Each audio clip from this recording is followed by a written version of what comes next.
Hello everyone, welcome to another lecture of financial accounting, and today our topic is depreciation theory. कि what is depreciation? Depreciation होती क्या है, हम उसके बारे में स्टडी करेंगे. तो फर्स्ट ऑफ ऑल हम देख लेते हैं depreciation मीनिंग कि मतलब क्या है depreciation का. Reduction in the value of a asset is depreciation. कमी आ जाए एसिड्स की वैल्यू के अंदर उसको depreciation कहा जाता है. मीन्स के जो हमारे असासे होते हैं उनकी वैल्यू मीन्स के उनके पैसों के अंदर कमी आ जाए वक्त के साथ साथ, इसको हम डेप्रिसिएशन कहते हैं. जब भी आप कोई चीज़ ख़रीदते हैं तो ख़रीदने के बाद उसकी वैल्यू में कमी आना शुरू होती है जैसे ही साल गुज़रते जाते हैं. तो वो जो कमी आती है हर साल वो डेप्रिसिएशन कहलाती है. हम डेफिनेशन देख लेते हैं डेप्रिसिएशन की. Depreciation is a decrease in the value of tangible and physical assets with the passage of time and use. Depreciation basically decrease होता है, कमी होती है in the value of tangible and physical asset. जो tangible जिनको छुआ जा सकता है और physical assets हैं, ब्रैकेट में fixed asset लिखा हुआ है क्योंकि fixed asset जो होते हैं वो long term assets होते हैं, एक साल का दुरानिया होता है. तो depreciation हम मोस्टली एक साल के वक्त के बाद देख रहे होते हैं कि एक साल के बाद प्रोडक्ट के इस्तेमाल करने के बाद उसकी वैल्यू में कितनी कमी आई है, तो वो डेप्रिसिएशन कहलाते हैं. दैट इज़ वाई ब्रैकेट में फिक्स लिखा हुआ है. मैं एक बार फिर रिपीट कर देता हूँ. Depreciation is a decrease in the value of tangible and physical asset with the passage of time and use. Depreciation basically कमी होती है वैल्यू के अंदर किसी भी टेंजिबल या फिजिकल एसेट जो कि लॉन्ग टर्म या नॉन करंट एसेट होंगे, फिक्स एसेट होंगे, with the passage of time and use, वक्त के साथ साथ और उसके इस्तेमाल के साथ साथ. मीन्स के वक्त के साथ और इस्तेमाल के साथ किसी की एसिड्स की वैल्यू में कमी आ जाना डेप्रिसिएशन कहलाता है. The monetary value of an asset decrease over time due to use, wear and tear और obsolescence, outdated. Machinery, equipment, currency are some example of assets that are likely to depreciate over the specific period of time. जो monetary value है acid की, monetary कहते हैं मालियाती value जो acid की, वो decrease हो जाती है over the time due to use, वक्त के साथ साथ उसके इस्तेमाल की वजह से. Wear and tear and obsolescence, outdated. उसके वेयर एंड टेयर उसके ख़राब होने में मीन्स के वो चीज़ें ख़राब, एसिड ख़राब होना शुरू हो गए हैं, टूटना फूटना शुरू हो गए हैं या आउटडेटेड हो गए हैं. तो इस वजह से जब उसकी एसिड्स की वैल्यू में कमी आती है टेयर एंड वेयर की वजह से या आउटडेटेड की वजह से, उस वैल्यू की कमी को हम डेप्रिसिएशन कहते हैं. सपोज कर लें कि आपने 6000 का फर्नीचर ख़रीदा है और एक साल के बाद उसकी वैल्यू में कमी आ जाती है और वो 5000 का हो जाता है, तो वो जो 1000 की कमी आएगी वो उसकी डेप्रिसिएशन कहलाएगी क्योंकि वो चेयर जो या फर्नीचर जो है वो ख़राब हो गया थोड़ा सा. तो ये जो अमाउंट की कमी हुई है ये डेप्रिसिएशन कहलाती है. Machinery, equipment, currencies are some example of assets that are likely to depreciate over a specific period of time. Machinery, equipment और जो करेंसी होती है ये कुछ एग्जांपल हैं उन एसेट्स की जो डेप्रिशिएट हो जाते हैं over a specific period of time, किसी ख़ास वक्त के बाद, जो कि अमूमन एक साल का होता है.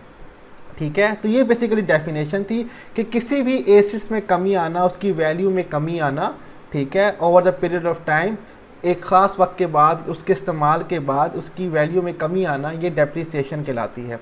हम बेहतर तरीके से अंडरस्टैंड करने के लिए आगे भी देख लेते हैं. Explanation of depreciation. An asset is depreciable if it has a determinable useful life of more than 1 year in a business or something to produce an income. Acid तब डेप्रिशिएबल होता है जब उसकी यूज़फुल लाइफ जो होती है वो एक साल से ज़्यादा हो, या उसको किसी प्रोडक्ट के प्रोड्यूस के लिए या सर्विस के प्रोडक्शन के लिए इस्तेमाल किया जा रहा हो जिससे इनकम जनरेट कर रहे हो, वो जो एसिड्स होगा वो डेप्रिशिएबल होगा. ठीक है, जिस एसिड को आप इस्तेमाल नहीं कर रहे, जिस एसिड से आप प्रोडक्ट और सर्विस नहीं बना रहे, वो डेप्रिशिएबल नहीं होगा क्योंकि अभी तक उसका इस्तेमाल नहीं हुआ. Depreciating assets help the company in developing balance sheet by mentioning the value of assets at a particular time after depreciating it. अब जब हम एसिड को डेप्रिशिएट करते हैं, इससे मकसद क्या होता है, इससे फ़ायदा क्या होता है? ये हेल्पफुल होता है कंपनी के लिए कि जब वो अपनी बैलेंस शीट बनाए और जब वो एसिड्स की वैल्यू पुट कर रही हो तो after depreciation at a particular time जो उसकी वैल्यू होगी वो बैलेंस शीट में डाली जाएगी. सपोज कर लें कि 2018 में हमने फर्नीचर ख़रीदा था जिसकी वैल्यू 6000 थी, तो हम बैलेंस शीट जब 2018 की बनाएंगे उसमें 6000 ही उसकी वैल्यू लिखेंगे, बट 2017 मीन आफ्टर 1 ईयर जो उसकी वैल्यू थी वो कम हो गई 1000, वो 5000 हो गई। तो जब हम बैलेंस शीट बना रहे होंगे अब उसकी वैल्यू जो है हम वो कम लिखेंगे, क्योंकि इससे हमें पता चलता है कि जो हमारे असासे हैं उनकी वैल्यू कितनी है। इससे हमें फिर टैक्स कलेक्शन में भी प्रॉब्लम नहीं आती कि जो हमारे एसिड्स हैं उसके हिसाब से हमें टैक्स पे करना होता है। तो जब वैल्यू कम हो जाती है हमारे एसिड्स की तो हमें टैक्स भी कम पे करना होगा। तो डेप्रिशिएटिंग एसिड जो होते हैं ये बड़े हेल्पफुल होते हैं कंपनी की बैलेंस शीट बनाने में, क्योंकि जब हम बैलेंस शीट बना रहे होते हैं वहाँ पे एसिड्स की वैल्यू लिख रहे होते हैं तो हमें पता चल जाता है आफ्टर डेप्रिसिएशन इस एसिड्स की वैल्यू कितनी रह गई है, चाहे 1 साल बाद, 2 साल बाद, 3 साल बाद, और उसी हिसाब से कंपनी को फिर टैक्स पे करना पड़ता है। तो डैट इज़ वाई ये बहुत हेल्पफुल है। एक और इसका मकसद क्या है, the depreciating value of an asset which is reduce from asset's original value is taken as expense in a income statement. अब जो डेप्रिशिएटिंग वैल्यू होती है एसिड्स की, मीन्स जो वैल्यू रिड्यूस हो रही होती है ओरिजिनल एसिड के वैल्यू से, उसको एक्सपेंस लिया जाता है इनकम स्टेटमेंट के अंदर। मैं आपको मिसाल देता हूँ किस तरह से इसको एक्सपेंस लिया जाता है। आपके पास क्वेश्चन आएंगे जिसमें डेप्रिसिएशन एक्सपेंस लिखा होगा और कहा जाएगा कि इनकम स्टेटमेंट बनाएं, तो आप ऑपरेटिंग एक्सपेंस के अंदर डेप्रिशिएटिंग एक्सपेंस भी लिख रहे होंगे। मिसाल के तौर पे जब आप कोई प्रोडक्शन कर रहे होते हैं तो आप उसमें यूटिलिटी बिल यानी कि बिजली का बिल भी पे करते हैं, टेलीफोन का बिल भी पे करते हैं, आप उनको एक्सपेंस के तौर पे लिखते हैं, ठीक है। जब कोई भी एसिड होता है जब उसकी डेप्रिसिएशन हो जाती है, मीन्स के वजह से मैंने फर्नीचर कहा, एसिड्स को हम फर्नीचर हमारा एसिड है तो उसकी वैल्यू जो 6000 थी, इसको हम इनकम स्टेटमेंट में पुट नहीं करते, ये बैलेंस शीट में पुट किया जाता है एसिड्स के अंदर। जब उसकी डेप्रिसिएशन हो जाती है 1 साल के बाद, सपोज के 1000 रुपीज़ की कमी आ गई, अब उस एसिड की जो वैल्यू है वो हो जाएगी 5000, 1000 कम हो जाएगी, मीन्स के वो 1000 का जो एसिड था वो हमने यूज़ कर लिया है।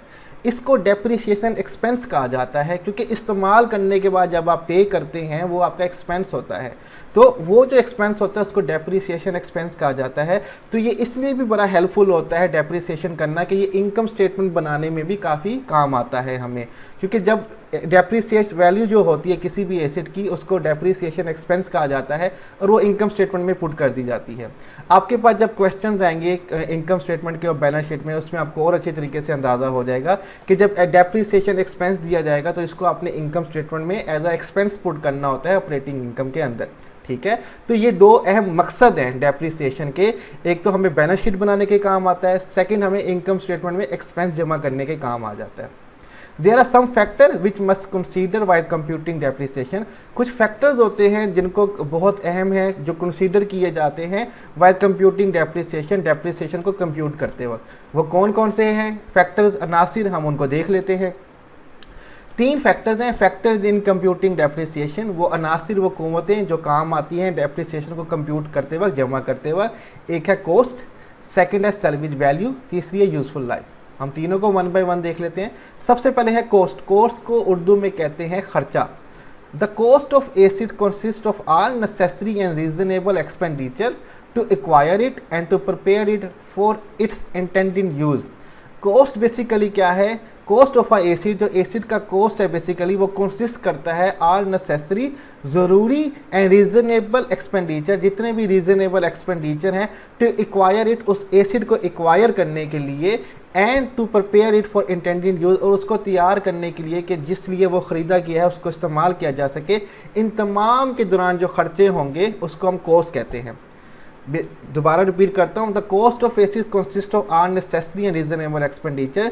एसिड का जो कॉस्ट है वो कंसिस्ट करता है तमाम ज़रूरी और रीजनेबल अखराजात जो कि हम करते हैं उस एसिड को हासिल करने के लिए, एंड टू प्रिपेयर इट, और उसको तैयार करने के लिए जिस मकसद से लिया गया है उसके लिए उसको यूज़ किया जा सके, वो तमाम अखराजात हमारे कॉस्ट कहलाते हैं।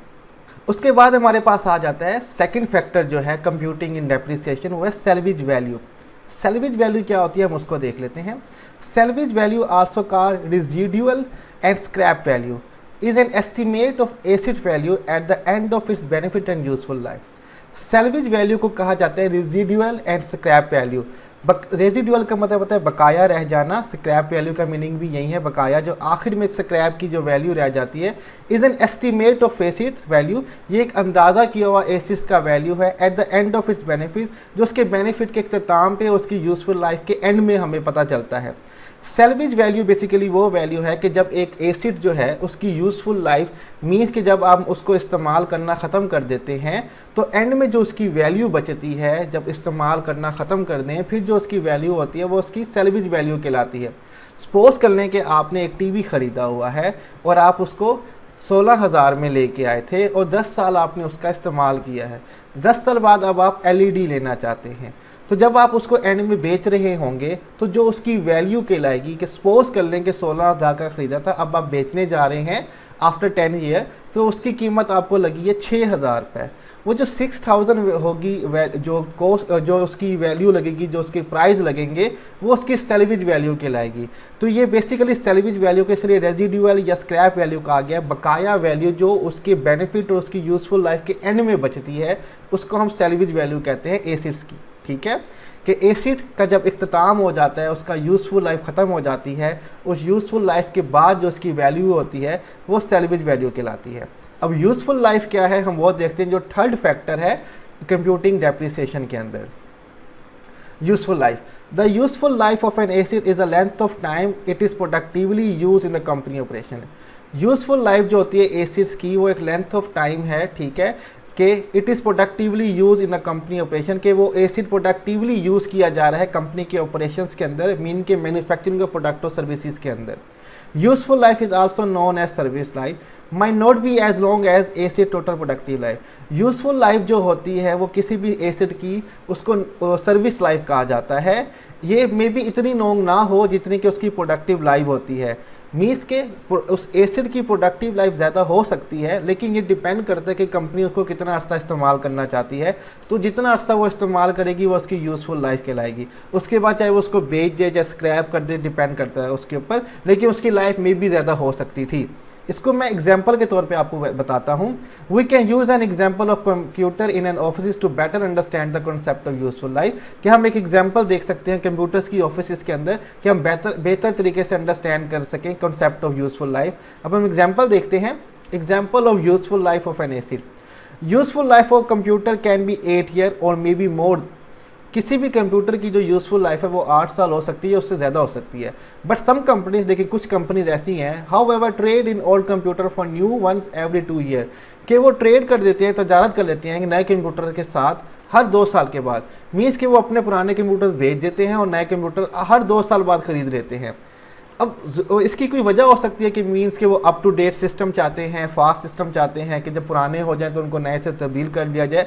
मे बी उनकी वर्क की रिक्वायरमेंट होगी, कोई भी वजह हो सकती है। इन दिस केस, इस केस के अंदर this computer have 2 year of useful life. अब इन कंप्यूटर की जो यूजफुल लाइफ है वो 2 ईयर्स है।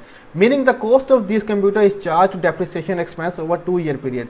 मीन्स के अब इन कंप्यूटर की जो चार्ज की जाएगी डेप्रिसिएशन एक्सपेंस जो खर्चा है वो 2 साल का चार्ज किया जाएगा, कि 2 साल के अंदर उनकी वैल्यू में कितनी कमी आई, ये डेप्रिसिएशन वैल्यू कहलाएगी, एक्सपेंस कहलाएगी। ठीक है, तो क्योंकि अब कंपनी में ये 2 साल के लिए यूज़ हो रहे हैं, जबकि इनकी प्रोडक्टिव लाइफ 8 साल थी, 10 साल भी हो सकती थी, लेकिन कंपनी में 2 साल के लिए यूज़ हुए तो उनकी यूजफुल लाइफ 2 ईयर्स कहलाएगी।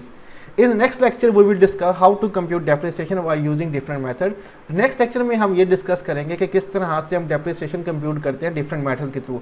सब मेथड में एक चीज़ इंपॉर्टेंट होती है कि हमें इन 3 फैक्टर्स को लेके चलना होता है कि कॉस्ट क्या है, सेल्वेज वैल्यू क्या है और यूजफुल लाइफ कितनी है।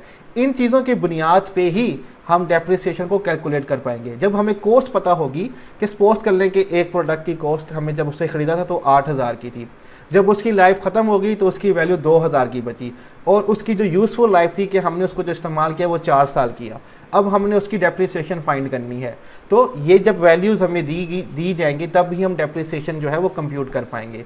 तो ये बेसिकली थ्योरी का टॉपिक था आज हमारा डेप्रिसिएशन का, कि डेप्रिसिएशन होती क्या है, उसकी एक्सप्लेनेशन देखिए कि पर्पस क्या है और कौन से फैक्टर जो हैं वो हमें कंसीडर करने चाहिए जब हम डेप्रिसिएशन को कंप्यूट कर रहे होंगे। तो सबसे पहले आज हमने देखा कि डेप्रिसिएशन का मीनिंग क्या होता है, डेफिनेशन क्या है, कि किसी भी एसिड्स के अंदर उसकी वैल्यू में कमी आना ओवर अ पर्टिकुलर टाइम, किसी खास वक्त के अंदर, यूजुअली 1 ईयर जो होता है उसको हम डेप्रिसिएशन कहते हैं। ठीक है। फिर हमने एक्सप्लेनेशन देखी डेप्रिसिएशन की, ठीक है। हमने देखा इसका बैलेंस शीट में क्या इस्तेमाल होता है, इसका इनकम स्टेटमेंट में क्या इस्तेमाल होता है, हमने वो देखा। फिर हमने देखे कौन से फैक्टर जो है हमें कंसीडर करने चाहिए डेप्रिसिएशन को कैलकुलेट करते वक्त। नंबर 1 कॉस्ट, जब प्रोडक्ट खरीदा था और जिस चीज़ के लिए खरीदा था उसको तैयार करने में खर्चा कितना आया है, वो उसका कॉस्ट कहलाता है। सेकंड सैल्वेज वैल्यू, कि प्रोडक्ट की जब यूज़फुल लाइफ ख़त्म हो जाती है तो उसकी एंड में जो वैल्यू बचती है वो उसकी सैल्वेज वैल्यू कहलाती है। यूज़फुल लाइफ, कि प्रोडक्ट को कितने अरसे के लिए इस्तेमाल किया जा रहा है, वो उसकी यूज़फुल लाइफ कहलाती है। इन 3 फैक्टर को कंसीडर करना लाजमी होता है while computing depreciation. Next lecture में हम देखेंगे कि डेप्रिसिएशन को बेसिकली किस तरह से कंप्यूट करते हैं डिफरेंट मेथड के थ्रू, तो हम वो डिस्कस करेंगे और अपना लेक्चर क्लियर करेंगे। आई होप कि आज का आपको लेक्चर समझ आ गया होगा। यहीं पे हम अपना लेक्चर ख़त्म करेंगे। इन स्लाइड्स का लिंक मैं डिस्क्रिप्शन में दिया हुआ, वहाँ से कॉपी कर सकते हैं। तो यहीं पे हम अपना लेक्चर ख़त्म करते हैं। अल्लाह हाफिज़।